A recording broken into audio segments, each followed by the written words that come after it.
il faut augmenter les salaires dans ce pays. Mais il est bien évident qu'aujourd'hui, les PME ne sont pas en capacité d'augmenter les salaires. Elles n'ont pas les marges aujourd'hui. Donc, nous disons que les sommes données au titre du CICE sont considérables puisque c'est 40 milliards par an. Sauf que 20 milliards, la moitié, est consacrée aux plus grandes entreprises de ce pays. Ces plus grandes entreprises n'en ont pas besoin. Elles avaient distribué 47 milliards de dividendes en 2017. C'est 57 milliards en 2018. Nous sommes le record d'Europe. Ces grandes entreprises ne créent pas d'emplois puisque depuis des années, elles délocalisent, notamment dans les pays de l'Est, pour réduire leurs coûts de production et augmenter encore leurs marges et donc leurs dividendes.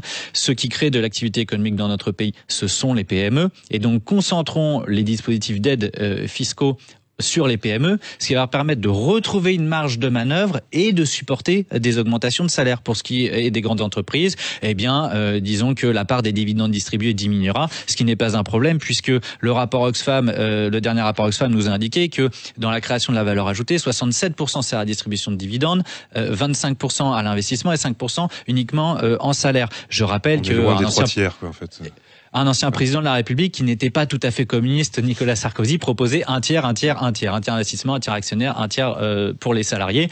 Écoutez, je crois que ça me paraît quelque chose de bon sens et raisonnable.